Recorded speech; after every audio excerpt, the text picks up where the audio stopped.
Hi and welcome to another midlife hack. This one is a direct result of my own personal learning when I became a recovering perfectionist. It is really easy to let our lives run us, but it's really important to actually take control and run our own lives the way we want it and not be run by our lives. So this really quick and really easy midlife hack is just a lovely way of reminding yourself that actually you get to control your life. It does not get to control you. And it's called space and pace. So the first thing is to create space around yourself, like a bubble during the day. It feels maybe a little bit easier in these current days, although if you're like me, you're working from home and also now managing school and a lot of other things. And it's really easy to let all of the to-do lists and all the things that you need to do just crumple up around you.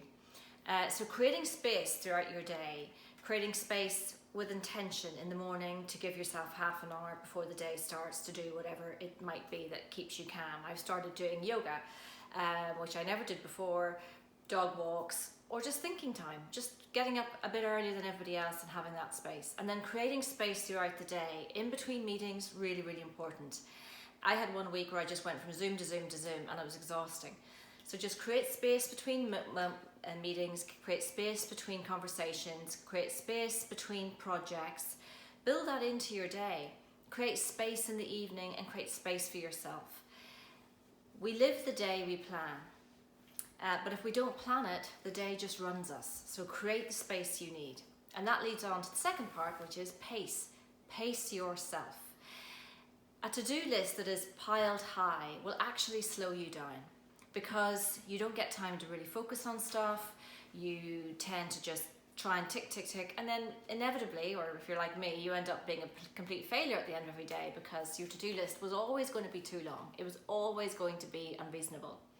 So what I've learned to do is create a sense of pace, which means momentum, but also a pace that works for me and not against me. A pace that works using my energy at different times of the day as opposed to fighting against my energy levels. So deciding more, these are the things I want to achieve throughout the week, and then deciding what is the pace with which I'm going to achieve those. And that combined with your space just makes you get things done. You're still productive, if not, I would argue, a lot more productive. But you've also got a bit of space and a bit of pace in your life that suits you and allows you to choose and be intentional about running your life, and then your life doesn't run you into the ground.